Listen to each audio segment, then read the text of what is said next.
जय हिंद। देखिए, अभी हमारे पड़ोस में पाकिस्तान, ईरान और अफगानिस्तान, ये तीनों को हम गोल्डन क्रेसेट कहते हैं। गोल्डन क्रेसेट इसलिए कहते हैं क्योंकि यहाँ अफीम का उत्पादन बहुत ज़्यादा होता है। हालांकि ईरान के पाकिस्तान अफगानिस्तान में तालिबान गवर्नमेंट आने के बाद अफगानिस्तान अफीम उत्पादन में पीछे रह गया। अफीम उत्पादन पे तालिबान ने प्रतिबंध लगाया। ये काम ठीक किया उसने कि अफीम उत्पादन में, क्योंकि यहाँ अफीम उत्पादन होगा, इनडायरेक्टली स्मगलिंग होकर पंजाब के रास्ते भारत में घुस जाता है और पंजाब इस सब मामले में एकदम त्रस्त हो गया था। तो तालिबान ने अफीम पे प्रतिबंध लगाया, जिस कारण पूर्वोत्तर में देखेंगे तो म्यांमार अभी दुनिया में सबसे ज्यादा अफीम उत्पादन वाला देश बन गया है।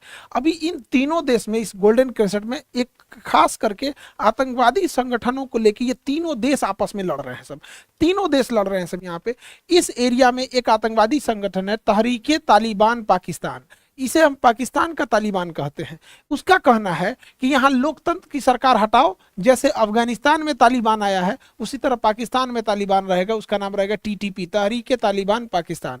और ये लोग यहाँ पर आतंक हमले करते हैं और अफगानिस्तान में भाग जाते हैं। अफगानिस्तान में भाग जाएंगे और यहाँ पर अगर पाकिस्तान कुछ कार्रवाई करेगा तो अफगानिस्तान इन लोग पे ऊपर कार्रवाई करने लगता है, कहता है कि आप हमारी सीमा में क्यों चले गए। तो पाकिस्तान अपने ऊपरी भाग में, इस एरिया में टीटीपी से परेशान है। वही अगर इसको देखेंगे निचले भाग में, तो पाकिस्तान का सबसे बड़ा सूबा जो राज्य है वो बलूचिस्तान है। और ये बलूचिस्तान है, बलूचिस्तान में है Balochistan liberation army, BLA, Balochistan liberation army. इसका कहना है कि हम पाकिस्तान में ही नहीं रहेंगे। इस सूचना का कहना है कि हम सरिया कानून लगेगा, इसका कहना है हम पाकिस्तान में नहीं रहेंगे। तो ये पाकिस्तान में ना चाइना की नाक में दम कर रखा है। चाइना का यहाँ ग्वादर बंदरगाह बना है, यहाँ के सारे इंजीनियर को मार के भगा दिए हैं। यहाँ कोई चाइनीज काम करने आता है, BLA वाले मार के उड़ा देते हैं सर। चाइना यहाँ पे एक सड़क लेके आ रहा है, CPEC सड़क, चाइना पाकिस्तान इकोनॉमिक कॉरिडोर। ये भारत के POK के होते हुए जा रहा है। हालांकि भारत ने इस पर विरोध जताया कि आप हमारे एरिया से क्यों लेके जा रहे हैं, लेकिन फिर भी ये एरिया तो चाइना, पाकिस्तान ने कब्जा कर रखा है, पाक ऑक्युपाइड कश्मीर, इसलिए वहां से CPEC लेके चला गया। तो ये BLA वाले जो हैं, ये चाइना के लिए भी सरदर्द बन गए हैं सब, और पाकिस्तान के लिए भी सरदर्द बन के रह गए हैं सब। अब BLA वाले क्या कर रहे हैं, यहाँ पर हमला करते हैं, पाकिस्तानी आर्मी को मार के उड़ा देते हैं सब यहाँ पर, और उसके बाद भाग जाते हैं सब ईरान में। ईरान की इस राज्य का नाम है सिस्तान। ईरान की इस राज्य का नाम है सिस्तान राज्य है, सिस्तान। अब समझिए ध्यान से, सिस्तान की एक अलग समस्या है। पाकिस्तान कहता है कि भाई तुम्हारे यहाँ भाग के चले आए सब। अब सिस्तान क्या कहता है, सिस्तान में ना ये एरिया में सुन्नी ज्यादा रहते हैं, सुन्नी सुन्नी बहुल एरिया है सिस्तान, ये वाला एरिया, और ये सिया बहुल है। सिस्तान वालों का कहना है कि हम ईरान में नहीं रहेंगे, तो ये ईरान में मारते हैं सब, अब पाकिस्तान में भागाते हैं सब। तो मतलब इधर का आतंकवादी भागा इधर और इधर का आतंकवादी भागा इधर। तो ये लोग आतंकवादियों का एक्सचेंज हो रहा है यहाँ पे। तो इस पे बम मार रहा है, ये इस पे मार रहा है, ये इस पे मार रहा है, ये इस पे मार रहा है। यहाँ पे गजब ये सब भयानक उलझा हुआ है सब अभी के डेट में। तो ये लोग हैं लोग भाई, हम लोग के लिए तो भाई हमारे दुश्मन का दुश्मन हमारा दोस्त। जाओ भाई मारो, और बढ़िया से मारो, तुमको एकदम ऊपर वाला तुमको एकदम और ताकत दे दे, मारो इससे शुरू को यहाँ पर। तो पाकिस्तान में तहरीके तालिबान, TTP, तहरीके तालिबान पाकिस्तान, ये यहाँ पर इस एरिया में बहुत ज़्यादा बड़े आतंकवादी हमलों को अंजाम देता है यहाँ पे। अभी हालिया घटना में यहाँ एक जगह है मीर अली, पाकिस्तान के इस एरिया में है मीर अली। यहाँ पे तहरीके तालिबान पाकिस्तान वालों ने हमला किया और 7 आर्मी जवानों को मार दिया, जिसमें एक कर्नल और एक कैप्टन समेत 7 जवान शहीद हो गए यहाँ पर। 2014 में ना ये TTP वालों ने इसी एरिया में पेशावर के पास एक मिलिट्री स्कूल पर आक्रमण कर दिया था, और मिलिट्री स्कूल पर जो आर्मी अफसर के बच्चे पढ़ रहे थे उन लोगों को मारा था। तो ये एरिया काफी अशांत है, जिस वजह मारने के बाद ये अफगानिस्तान में घुस गए। जब ये अफगानिस्तान में घुस गए तो जेन्युइन बात है कि पाकिस्तानी आर्मी के जवान शहीद हुए हैं, पाकिस्तान बदला लेगा ही लेगा। तो यहाँ पर जैसे हम लोग ने पुलवामा के बाद घुस के मार दिए थे वहां पर, वैसे ये लोग भी कहे कि भाई हम अफगानिस्तान में घुस के मारेंगे। और यहाँ की आर्मी जो थी अफगानिस्तान में घुस गई, यहाँ से अफगानिस्तान में जाके बम्बार्डमेंट करके चले आए सब। अब अफगानिस्तान में है तालिबान की सरकार। तालिबान का कहना है कि तुम हमारे यहाँ बम्बार्डमेंट किया है, हमारे यहाँ कई सिविलियन मारे गए, आम जनता मारी गई, बम गिरा के चला गया, अब हम तुमको बदला लेंगे। यहाँ पे अब तालिबान वालों ने अपनी पूरी सेना लगा दी है। अब ये वही तालिबान वाले हैं जो अमेरिका को मार के भगाए हैं सब, 10 साल लड़के रसिया को मार के भगा दिया सब, और 20 साल लड़के ये लोग भगा दिए सब USA को। अफगानिस्तान को कहा जाता है ग्रेवयार्ड ऑफ द एम्पायर, बड़े बड़े राजा महाराजा यहाँ भाग के गए हैं। अंग्रेज जब हम लोग के शासन करते थे तो इसे बहुत पहले ही स्वतंत्र कर दिए, भाई हटाओ इसको, यहाँ पे बवाली है सभी सब। सिकंदर यहाँ लड़ रहा था तो उसकी माँ पूछी कि 3 साल से तुम एक जगह पे काहे लड़ रहा है, तो सिकंदर कहा कि भाई ये उटपटांग जगह है यहाँ पे, इन लोग को ना, अफगानिस्तान वालों को जीडीपी, ह्यूमन ग्रोथ, कोई मतलब नहीं, बस मारो ससुरों को। अब ये यहाँ पे लगा दिया, पूरी अफगानिस्तान वाली सेना लगा दी है सब यहाँ पे। और अफगानिस्तान में जो अभी तालिबान है उसके पास एकदम लेटेस्ट हथियार है, वो अमेरिका वाले हथियारों को यूज कर रहे हैं सब वहां पर। तो इस एरिया में अब पाकिस्तान क्या करे, तो पाकिस्तान यहाँ पे अपने टैंक्स को खड़ा किया। हालिया में पाकिस्तान चाइना की मदद से टैंक बनाया, चाइना की मदद से पाकिस्तान ने एक टैंक बनाया और उस टैंक का नाम रखा Haider tank. China Haider tank यहाँ पे, जबकि ये चाइनीज टैंक है, इसका नाम बदला गया हैदर टैंक। चाइना इस टैंक को यूज नहीं करता है, वो पुराना हो गया तो चाइना इसको दे दिया। ये क्या किया, उसका ढांचा वाचा बदल के उसके नाम रख दिया हैदर टैंक। अभी टैंक वो अपने से चल जा रहा है, रखे रखे अपने से फायर कर दे रहा है। सोचा नहीं, उसका हैदर टैंक पागल हो गया है, मार रहा है तो निशाना गलत लग जा रहा है। अभी सोचिए, उसको अफगानिस्तान के बॉर्डर पे इसकी जरूरत है, उसका मेन बैटल टैंक पागल हो गया है, अपने से फायरिंग कर रहा है। पाकिस्तान पूरी तरह परेशान हो गया। अब लोग चाइनीज सामान तो क्या होगा, ये सब चाइनीज, सब कुछ कोई भरोसा है यहाँ चाइनीज का। और ये लोग बैंड पार्टी वाले सब, नहीं बैंड पार्टी नहीं है, ये उसका आर्मी प्रमुख है यहाँ पे। हालांकि ये सब हम लोग का ये वाला ड्रेस हमारे यहाँ बैंड वाला पहनता है। आगे समझते हैं। अब पाकिस्तान का ये एरिया तो देखें, अब बलूचिस्तान, पाकिस्तान का सबसे बड़ा राज्य है बलूचिस्तान, ये वाला एरिया में। इस बलूचिस्तान की अलग समस्या है, बलोच लोगों का, पाकिस्तान बलोचों पे बड़ा जुल्म करता है यहाँ पे। बलोच इसे मार के भाग गए हैं ईरान में। अब ईरान में भागे सब, पाकिस्तान का मन बढ़ा था, पाकिस्तान ने हमला कर दिया ईरान के ऊपर। पाकिस्तान ने ईरान के ऊपर हमला कर दिया।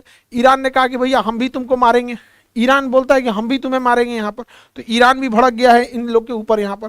हालांकि बलूचिस्तान लिबरेशन आर्मी वालों का, बीएलए वालों का कहना है कि जब तक ये बलूचिस्तान अलग नहीं हो जाता है यहाँ पर हमले जारी रहेंगे। और यही बलूचिस्तान वालों का है। नरेंद्र मोदी ने भी कहा था कि पाकिस्तान, बलूचिस्तान वाले लोगों को हम अकेले नहीं छोड़ सकते। और हम लोग भी कहते हैं कि बलोच वाले लोग हम आपके साथ खड़े हैं, एकदम रहिए यहाँ पे। और बलोच वालों को हम याद दिलाना चाहते हैं, अपने बलोच भाइयों को, कि 1971 याद करना, हम लोग बांग्लादेश के साथ खड़े थे, पूर्वी पाकिस्तान के साथ, और पाकिस्तान से तोड़ लिए लोग। उसी तरह हम लोग इस बार भी बलोच वालों के साथ खड़े हैं। भाई हमारे प्रधानमंत्री बोलते हैं बलोच के साथ है, तो हम लोग को क्या दिक्कत है, हम तो वैसे भी रहेंगे, मारो ससुरो इसको यहाँ पे। अब ये मार के भाग जाते हैं ईरान में। अब ये हमला कर दिया ईरान के ऊपर, बस ईरान उठा तो मार दिया इसके ऊपर यहाँ पर। तो ये बलोच वाला समस्या हो गया। ईरान के पास ये एरिया का नाम है सिस्तान, ईरान के पास इस एरिया का नाम है सिस्तान। हालांकि सिस्तान में सुन्नी बहुल एरिया है, वो इन पे हमला कर देते हैं, और जब ये आता है तो ये लोग भाग आते हैं बलूचिस्तान वाले एरिया में। हालांकि हमारे लिए सिस्तान का एरिया शांत रहना जरूरी है, क्योंकि भारत ने यहाँ चाबहार बंदरगाह बनाया है, और इस चाबहार बंदरगाह से हम लोग जाहेदान तक रेलवे लाइन ले जाएंगे, और यहाँ से फिर कंधार और काबुल तक रेलवे लाइन ले जाएंगे। ये रेलवे लाइन बहुत जरूरी है यहाँ तक। इसके बाद हम दुशांबे तक ले जाएंगे। यहाँ एरिया में जैसे हम लोग अपना ले जाएंगे तो दुशांबे में हमारा यहाँ एयरफोर्स स्टेशन है, हमारी यहाँ वायुसेना रहती है। और ये वायुसेना इतनी जरूरी इसलिए है कि चाइना भले बड़ा देश है, लेकिन चाइना का जितना ऑयल रिजर्व है, ऑयल के कुएं जो स्टोरेज है, वो सारा यहाँ है। यहाँ से एयरफोर्स अगर इस पर आक्रमण कर देती है, पूरा इसका ऑयल सिस्टम गड़बड़ हो जाएगा। तो हमेशा ईंधन वाले एरिया पे कब्जा करके रखना जरूरी होता है। तो काफी ज्यादा दोनों देशों के बीच इस मामले में अभी टेंशन चल रहा है। हालांकि नई गवर्नमेंट के आने के बाद दोनों देशों ने एक्सेप्ट किया है कि यहाँ से ना इधर कोई उग्रवादी संगठन आए, ना यहाँ से इधर आए। लेकिन भैया ये पाकिस्तान, इसका निर्माण ही हुआ गलत तरीके से करके, आतंकवादियों ने ही इसका निर्माण किया। और यहाँ पे ना वो टीटीपी मानने वाला है। अब ये दोनों आपस में लड़ रहे हैं, सब अशांति रहे। और दूसरा आप देख रहे हैं यहाँ पे महंगाई अपने चरम पे पहुंच गया, IMF बेल आउट पैकेज पे पैकेज दिए जा रहा है, चाइना का लोन अपने हाई टर्म से बढ़ गया। इसके बाद भी ये सोच रहा अपने लिए फिफ्थ जनरेशन का जहाज खरीद रहा है। इसके बावजूद इस सोचरों को समझ में नहीं आ रहा है कि यहाँ पे हमला करेंगे। यहाँ पे किसी भी जगह पे सबसे जरूरी होती है इकोनॉमी। हमेशा इकोनॉमी अगर रहेगी तो कोई भी देश से करेगा। रसिया टूट गया इकोनॉमी की वजह से, चाइना आज राज कर रहा है इकोनॉमी की वजह से। पैसा नहीं रहेगा तो सब तबाह हो जाएंगे।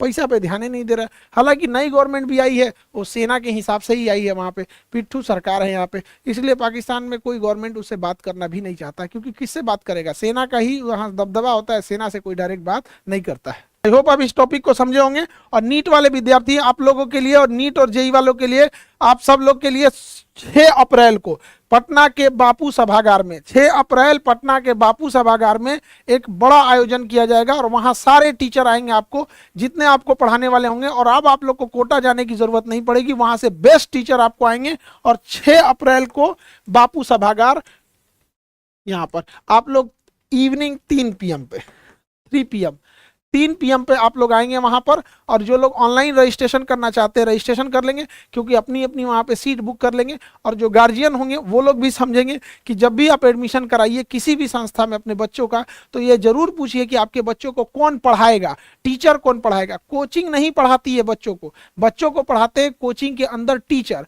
और अगर आप कोचिंग का शकल देख के एडमिशन कराएंगे कि बढ़िया शीशा लगल है, गिलास लगल है, बैठने का व्यवस्था है, तो 1 साल बाद याद रखिएगा जब आपका बच्चा सुसाइड करेगा ना, तो ये मत कहिएगा कि बच्चे के ऊपर डिप्रेशन था, क्योंकि आप तो पैसा दे के चले गए हैं वहां पे। आपको बच्चे को पढ़ाएगा कौन, इसलिए जरूरी है कि कौन टीचर पढ़ाएंगे कौन नहीं पढ़ाएंगे इसका पूरी जानकारी आपके पास रहना चाहिए। तो ये सारी चीजों की जानकारी हम लोग उस दिन 6 अप्रैल को बापू सभागार में हम लोग इस चीज पे चर्चा करेंगे। और इसी दिन नीट वालों के लिए इवनिंग शिफ्ट है, और मॉर्निंग शिफ्ट में 10 बजे यूपीएससी वालों के लिए 10 AM पे मॉर्निंग शिफ्ट में। यूपीएससी का अभी तो इधर नया पैटर्न वो आ गया आपका, इलेक्शन के वजह से यूपीएससी अपने एग्जाम को पोस्टपोन करके जून में लेके चली गई है। इस वजह से यूपीएससी वाले बच्चों को मेंस लिखने के लिए बहुत कम टाइम मिलेगा, इसलिए थोड़ा पहले से तैयार रहना पड़ेगा, क्योंकि मेंस जब होगा अक्टूबर के टाइम पे, तो उस समय कोई इलेक्शन वगैरह नहीं रहेगा और वो मेंस टाइम से ले लेगा। और बीपीएससी पे तो कोई फर्क नहीं पड़ रहा है, अपने जगह पे लेगी 31 सितंबर को। और जो बीपीएससी टीचर का एग्जाम कैंसिल करने की था, वहाँ पे पेपर जो खुलेआम ऐसे आ गया था,